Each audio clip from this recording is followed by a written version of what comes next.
ಇದೀಗ ಬಂದಂತ ಸುದ್ದಿ, ಯುವತಿಯ ಅಶ್ಲೀಲ ನಕಲಿ ಚಿತ್ರ ತೋರಿಸಿ ಬ್ಲಾಕ್ ಮೇಲ್ ಮಾಡಲಾಗಿದೆ. ಯುವತಿಯ ಪೋಷಕರಿಗೆ ಇಬ್ಬರಿಂದ ಬ್ಲಾಕ್ ಮೇಲ್ ಕರೆ ಬಂದಿದೆ.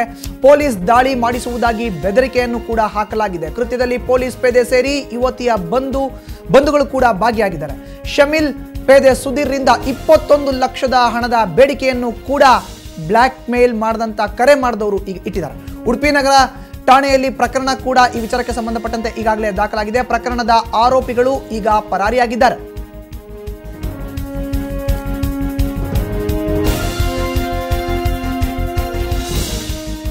ಇನ್ನು ಇದೇ ವಿಚಾರಕ್ಕೆ ಸಂಬಂಧಪಟ್ಟಂತೆ ಹೆಚ್ಚಿನ ಮಾಹಿತಿಯನ್ನು ನೀಡುತ್ತಾರೆ ನಮ್ಮ ಪ್ರತಿನಿಧಿ ಶಶಿಧರ್ ಮಾಸ್ತಿಬೈಲು. ಈಗ ನಮ್ಮ ಜೊತೆ ದೂರವಾಣಿ ಸಂಪರ್ಕಕ್ಕೆ ಸಿಕ್ಕಿದ್ದಾರೆ.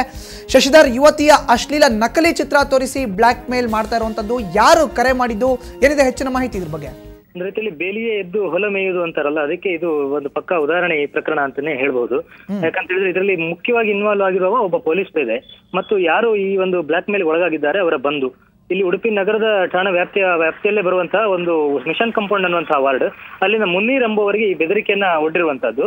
ಪೊಲೀಸ್ ಪೇದೆ ಮಣಿಪಾಲ ಠಾಣೆಯಲ್ಲಿ ಪೇದೆ ಆಗಿರುವಂತಹ ಸುಧೀರ್ ಎಂಬವ ಪ್ರಥಮತಃ ಅವರಿಗೆ ಒಂದು ಫೋನ್ ಮಾಡ್ತಾನೆ.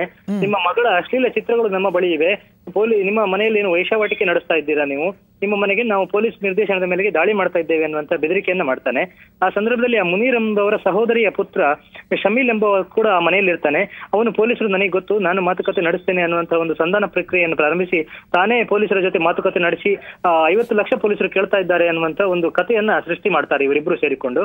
ಬಳಿಕ 50 ಲಕ್ಷ ಕೊಡ್ಲಿಕ್ಕೆ ನಮ್ಮಿಂದ ಸಾಧ್ಯ ಇಲ್ಲ ಅಂತ ಹೇಳಿ ಆದಾಗ ಮಾತುಕತೆ ಮುಂದುವರೆದು ಸುಮಾರು 25 ಲಕ್ಷಕ್ಕೆ ಒಪ್ಪಿ ಕೊನೆಗೂ ಆ ಮುನೀರ್ ಅನ್ನೋರು ತನ್ನ ಮನೆಯನ್ನೇ ಅಡವಿಟ್ಟು ಆ 25 ಲಕ್ಷವನ್ನ ಇಬ್ರು ಒಬ್ಬ ಪೊಲೀಸ್ ಪೇದೆಗೂ ಮತ್ತು ಆ ಶಮೀಲಿಗೂ ಕೊಟ್ಟಿರ್ತಾರೆ. ಇದು ಒಂದೂವರೆ 2 ತಿಂಗಳ ಹಿಂದೆ ನಡೆದಂತಹ ಪ್ರಕರಣ. ಆಮೇಲೆ ಪ್ರಕರಣ ಒಂದರಲ್ಲಿ ಆ ಪೊಲೀಸ್ ಪೇದೆ ಸುಧೀರ್ ಸಿಕ್ಕಿ ಬೀಳ್ತಾನೆ. ಆಗ ಇವರಿಗೆ ತಮಗೂ ಕೂಡ ವಂಚನೆ ಆಗಿದ್ದು ಅನ್ನುವಂಥದ್ದು ಅರಿವಿಗೆ ಬರ್ತದೆ. ವಾಸ್ತವದಲ್ಲಿ ಅವರ ಬಳಿ ಯಾವುದೇ ಅಶ್ಲೀಲ ಚಿತ್ರಗಳು ಇರುವುದಿಲ್ಲ, ಯಾವುದೋ ಒಂದು ನಕಲಿ ಚಿತ್ರವನ್ನು ಇಟ್ಟುಕೊಂಡು ಅವರ ರೀತಿ ಬ್ಲಾಕ್ ಮೇಲ್ ಮಾಡುವುದಾಗಿರುತ್ತದೆ. ಬಳಿಕ ಇಲ್ಲಿನ ಸ್ಥಳೀಯ ಮಾನವ ಹಕ್ಕು ಪರಿಷತ್ ಮೂಲಕ ಆ ಇಬ್ಬರನ್ನ ಕರೆಸಿಕೊಂಡು ಮಾತುಕತೆ ನಡೆಸಿದಾಗ ಅವರಿಬ್ಬರು ತಮ್ಮ ತಪ್ಪನ್ನು ಒಪ್ಪಿಕೊಳ್ತಾರೆ ಮತ್ತು ಆ ಹಣ 25 ಲಕ್ಷ ಕೂಡ ರಿಕವರಿ ಆಗ್ತದೆ.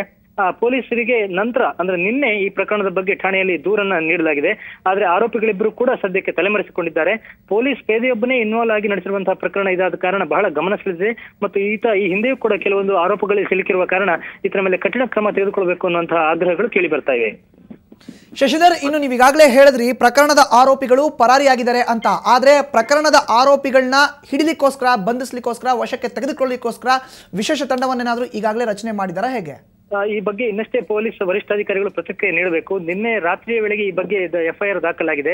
ಆದ್ರೆ ಆತ ಪೊಲೀಸೇ ಆಗಿರುವುದರಿಂದ ಮತ್ತು ಈ ಹೆಚ್ಚು ದೂರ ಹೋಗಿರ್ಲಿಕ್ಕಿಲ್ಲ, ಅವರನ್ನು ಹಿಡಿಯುವುದು ಹೆಚ್ಚು ಕಷ್ಟ ಆಗ್ಲಿಕ್ಕಿಲ್ಲ, ಶೀಘ್ರವೇ ಅವರನ್ನು ಬಂಧಿಸಬಹುದು ಅನ್ನುವಂಥ ವಿಶ್ವಾಸವನ್ನು ನಗರ ಠಾಣೆಯ ಪೊಲೀಸರು ವ್ಯಕ್ತಪಡಿಸ್ತಾ ಇದ್ದಾರೆ. ಆದ್ರೆ ಈ ಪೇದೆ ಈ ರೀತಿ ಇನ್ನೆಷ್ಟು ಕೃತ್ಯಗಳನ್ನು ನಡೆಸಿರಬಹುದು ಈ ಭಾಗದಲ್ಲಿ ಅನ್ನುವಂಥದ್ದು ತನಿಖೆ ಆಗಬೇಕಾದ ಮುಖ್ಯ ವಿಚಾರ. ಇನ್ನಷ್ಟು ಜನರಿಗೆ ಅವರು ಇದೇ ರೀತಿಯಲ್ಲಿ ಬ್ಲಾಕ್ ಮೇಲ್ ಮಾಡಿರುವಂತಹ ಸಾಧ್ಯತೆಗಳಿವೆ.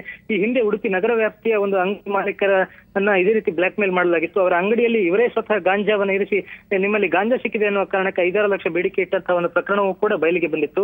ಆ ಪ್ರಕರಣ ಬಯಲಿಗೆ ಬಂದ ಬಳಿಕ ತಮಗೂ ವಂಚನೆ ಆಗಿದೆ ಅನ್ನುವಂಥದ್ದು ಮುನೀರ್ ಅವರಿಗೆ ಅರಿವಿಗೆ ಬಂದು ಅವರು ಈ ಪ್ರಕರಣದಲ್ಲಿ ಸಾರ್ವಜನಿಕರ ಸಹಕಾರವನ್ನು ಪಡೆದು ಮೊದಲಾಗಿ ಜಾಣ್ಮೆಯಿಂದ ಆ 25 ಲಕ್ಷ ಏನು ಕೊಟ್ಟಿದ್ದಾರೆ ಅದನ್ನು ರಿಕವರಿ ಮಾಡಿಕೊಂಡು ನಂತರ ಉಡುಪಿ ನಗರ ಠಾಣೆಯಲ್ಲಿ ದೂರನ್ನು ದಾಖಲಿಸಿದ್ದಾರೆ.